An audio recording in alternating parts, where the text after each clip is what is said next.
Hi Leo, alamin natin ang kaganapan sa inyo. Ito ay sa July 18 hanggang July 24, 1 week reading para sa mga Leo. At bahala na po kayong makaresonate.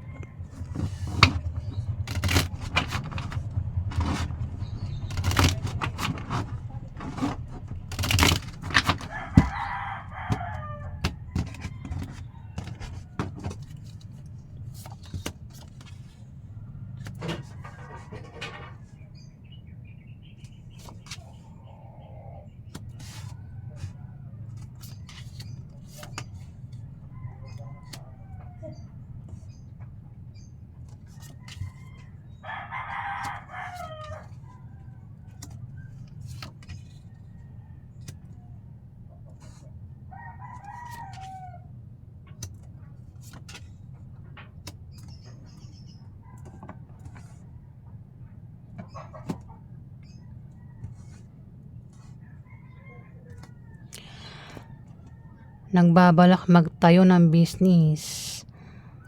Ayan, kayo daw ay nagbabalak magtayo ng business, Leo. Kasi maring wala pa kayong negosyo. Gawin nyo daw kasi itong negosyo na binabalak nyong itayo ay lalago daw. Maraming customer ang lalapit. Pwede rin na may magpapayo dito na patungkol sa negosyo, Leo, na maaaring magamit mo kung meron ka ng negosyo. Depressed ka sa 1 week na yan. Pero may paparating na blessing na maaaring pagkamalamong hadlang, Leo. Kaya ka raw depressed ay maaaring may away na patungkol sa pera. Pwede rin naman depressed ka dahil sa utang. Ayan, maraming Leo Ayan, sa mga Leo na may utang dyan, o balak umutang, pwede mangyari pa lang. Kung nangyari na, pwedeng umutang na at maring hirap makabayad, di pa rin nakabayad sa utang. O kung mangyayari pa lang, pwedeng balak umutang. Ayan, sa 1 week na yan. Pwedeng sa loan o maring sa tao, balak umutang. Pero dahil tumapat sa kanya ito, pwedeng hindi pa utangin. Kaya pala depressed. Ayan, kung balak umutang, pwedeng hindi pa utangin. Kabiguan. Kabiguan daw. Pwedeng hindi pa utangin at magkakaroon ng away na patungkol sa pera. Pwede rin na, babalik rin ko may away sa pera. Kaya dito, nagbabalak umutang. Yung nga lang, pwedeng hindi pa utangin. Ayan.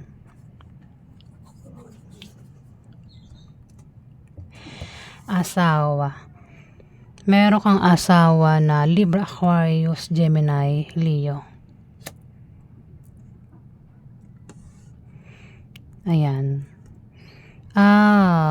Kung hindi naman din ikaw yung makaaway niya, pwedeng makaaway niya is kapwa niya air sign.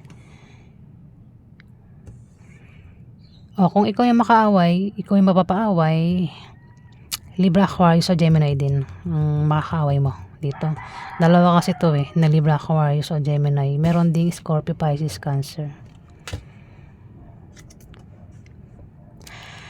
Itong water sign na ito ay maaaring makatanggap ng blessing.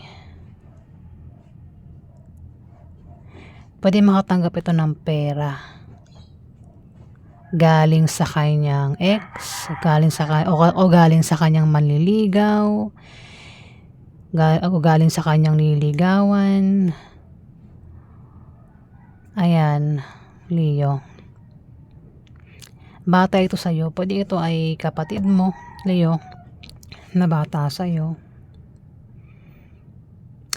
O kung sino man to sa buhay mo, Leo. Pwedeng anak mo kung may anak ka. Alamin pa natin.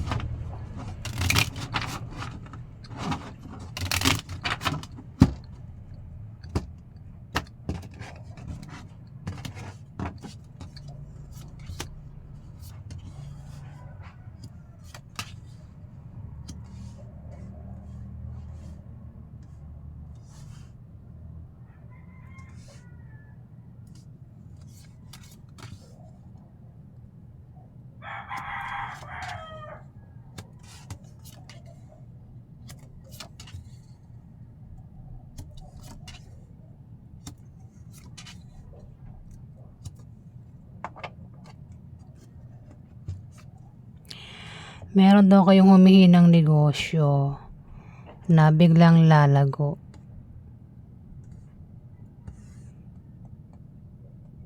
O maring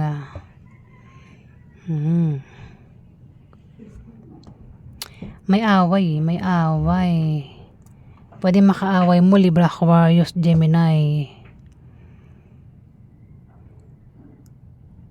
Pwede patungkol sa utang yung pag-aawayan, o patungkol sa negosyo, trabaho, o sa binabalak na ito yung negosyo. Magkakaroon ng away.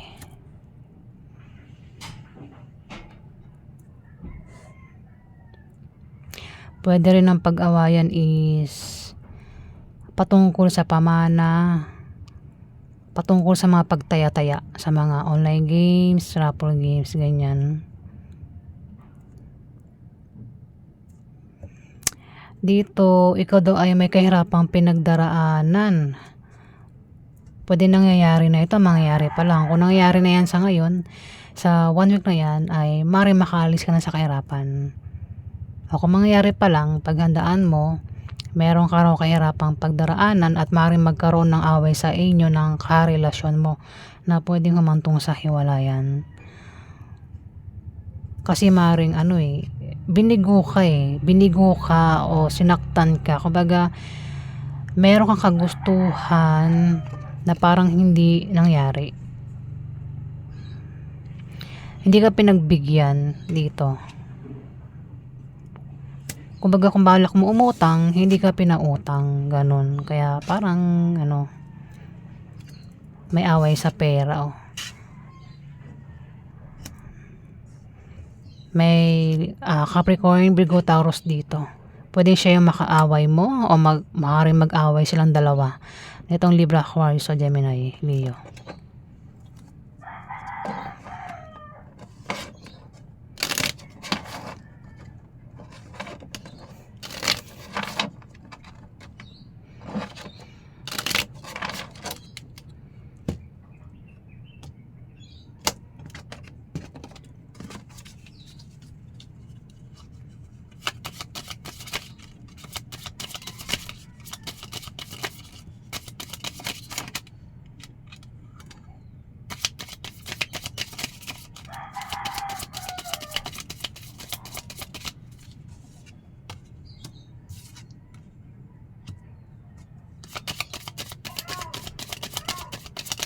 Yan ang pusa.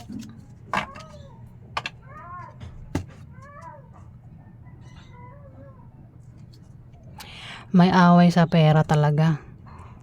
Away sa pera. Pinag-awayan sa pera is dahil mari yung ex ay nakakatanggap ng pera. O yung manliligaw nakakatanggap ng pera, o yung nililigawan nakakatanggap ng pera dito. Pwede rin naman ang pag-awayan is patungkol sa blessing o patungkol, hindi, sa pera talaga to Pwede patungkol sa blessing o sa taong binibigyan ng ng pera ba. Ex, pwedeng ex, third party, nililigawan o manliligaw. Ayan, ang ganap, Leo, sa 1 week na yan. Pwede rin naman ang pag-awayan is gastusin, araw-araw gastusin sa mga anak ang pag-awayan, Leo. Kasi may bata rito Pwedeng anak mo ito. Kung meron kang anak.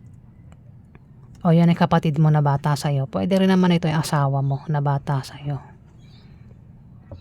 Meron ganon, di ba? Yung mga asawa nila, may mga ex pa rin sila na meron pa rin communication. Tapos hinihingian pa rin ng kumbaga hinuhut-hutan, ganon. Merong ganyan. Ayan po ang ganap sa inyo, Leo.